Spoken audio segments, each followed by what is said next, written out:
todo tiempo, en todo lugar. Aprende de Dios y recuerda siempre lo que has aprendido de Dios. Por supuesto que aprender de Dios no es tarea fácil.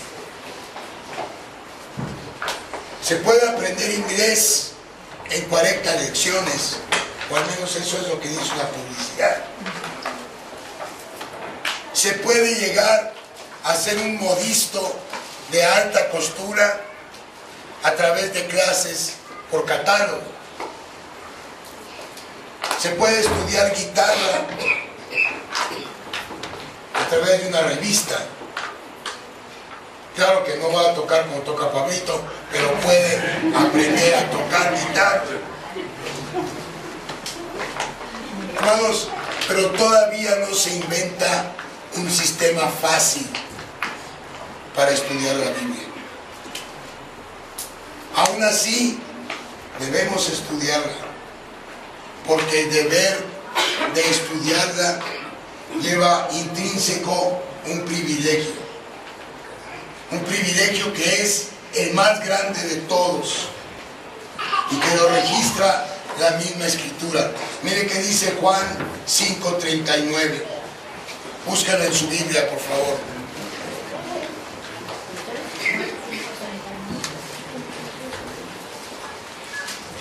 Juan 5:39.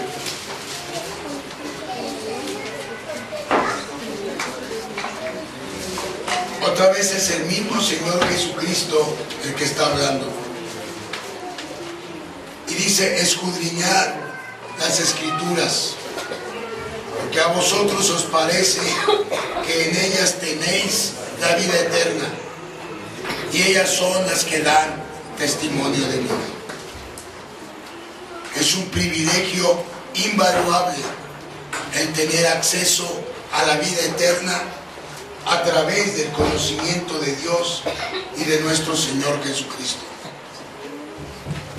Así que con todo lo que hemos dicho, creo que tenemos claro que necesitamos estudiar la Biblia, que necesitamos aprender de Dios. Pero para aprender de Dios, hermanos, forzosamente debe haber quien enseñe. Y aquí es donde entra la figura del maestro cristiano, por quien le estamos dando gracias a Dios en este día. El maestro cristiano no es cualquier maestro. El apóstol Pablo, cuando le escribe a Timoteo y le encarga la delicada tarea de enseñar a la iglesia, menciona dos características que un maestro cristiano debe tener. Miren, vamos a 2 Timoteo 2, versículo 2.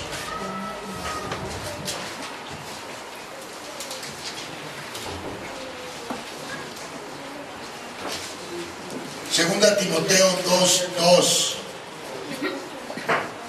Ahí Pablo le dice a Timoteo: lo que has oído de mí ante muchos testigos. Segunda Timoteo 2:2. Esto encarga a hombres fieles que sean idóneos para enseñar también a otros. Esas dos características que un maestro cristiano debe tener es que sea fiel y que sea idóneo para enseñar. Y esas son características muy difíciles de encontrar entre personas comunes y corrientes como somos ustedes y yo. Son difíciles para nosotros, pero debemos recordar que un maestro cristiano, al igual que todos los otros siervos de Dios, no es elegido por nadie más que por el mismo Dios. Un maestro cristiano no es elegido más que por el mismo Dios. Un obrero de su mies no es elegido más que por el mismo Señor de la mies. De manera que los hermanos y las hermanas que estamos ejerciendo el magisterio dentro de nuestra iglesia, debemos tener siempre presente que es Dios quien nos ha elegido para esta tarea y que por lo tanto es Él quien nos considera fieles e idóneos para enseñar.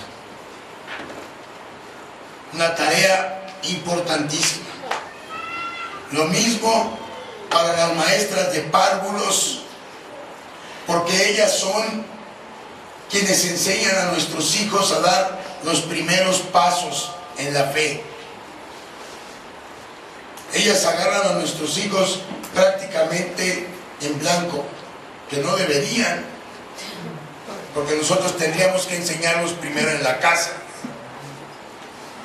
Pero la verdad es que cuando le llegan a ellas, nuestros niños van casi en ceros. Y ellas son los que le enseñan las primeras cosas acerca de Dios.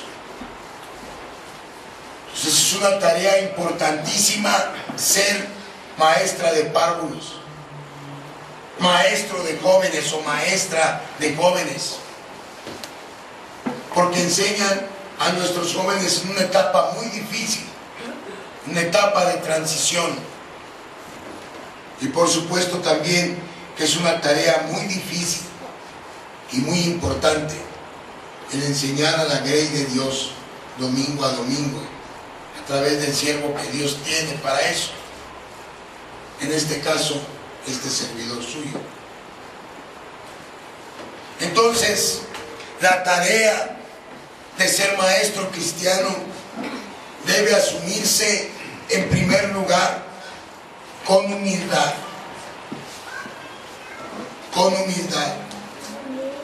recordando que nuestra dignidad y nuestra capacidad proviene de Dios, y recordando que debemos poner empeño en estudiar las lecciones que hemos de impartir, porque algo que ni siquiera se nos puede ocurrir es que podamos improvisar cuando se trata de las cosas de Dios.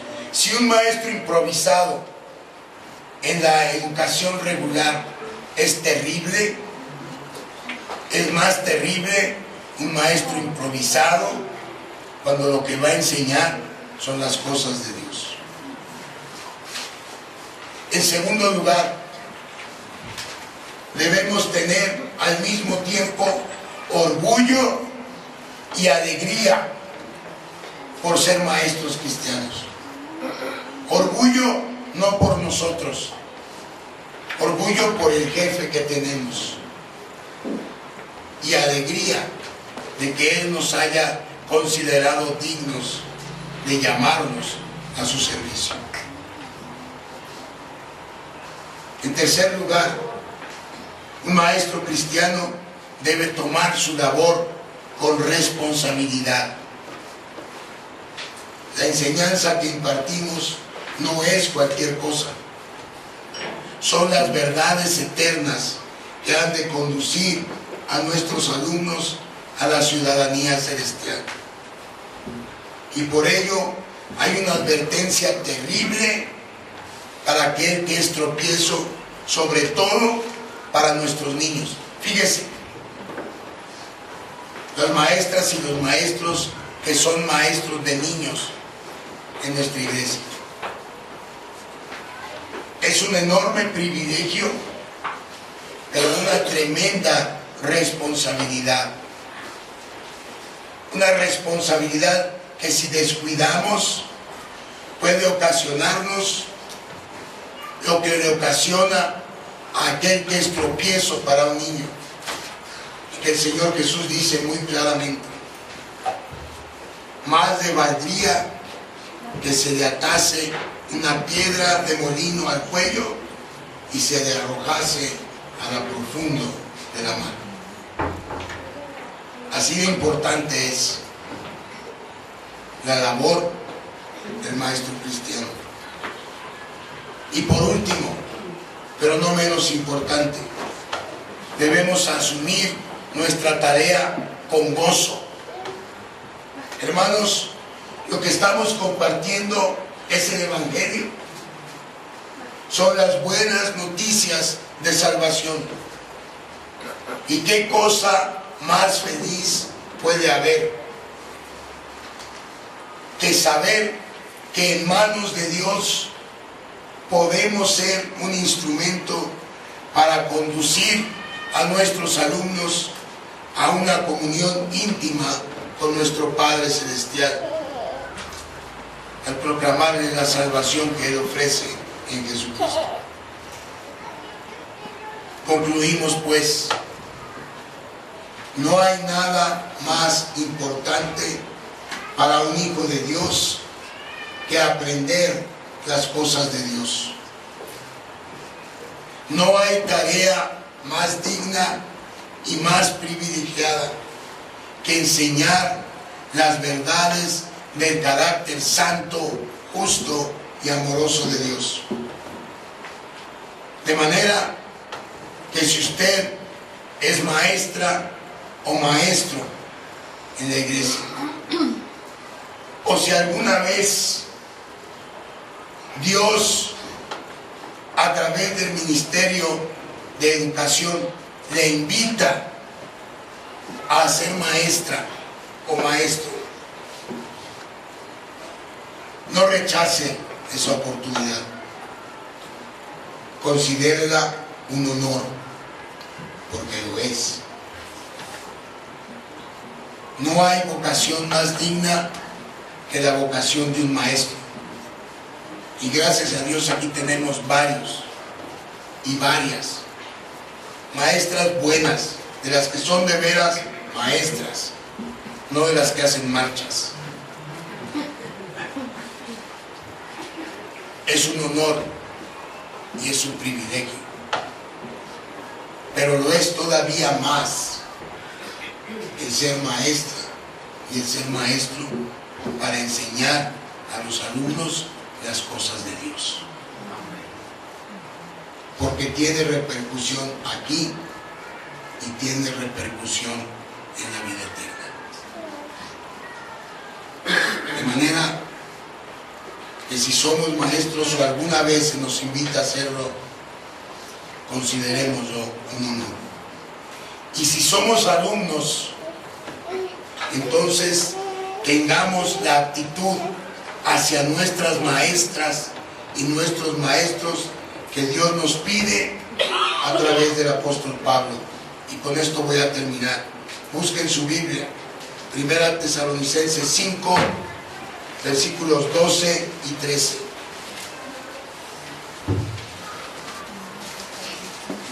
Esa es la actitud que usted como alumno, como alumna, debe tener para las maestras de sus hijos en la escuela dominical y en la iglesia infantil.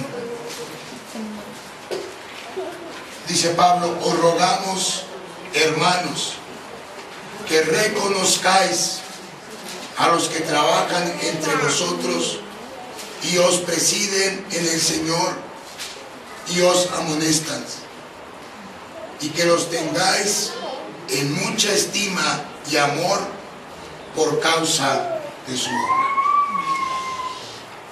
Estimemos a nuestras maestras, amémoslas, pidámosle a Dios por ellas, porque ellas tienen la importantísima labor de enseñarle a nuestros hijos las cosas de Dios, una labor que es compartida con cada uno de nosotros. Conste, no estoy diciendo que lo que enseñan las maestras lo exime a usted como padre o como madre de enseñarle las cosas de Dios, no, pero ciertamente la labor de la maestra y del maestro cristiano es fundamental para que nuestros hijos crezcan en la gracia y el conocimiento de Dios.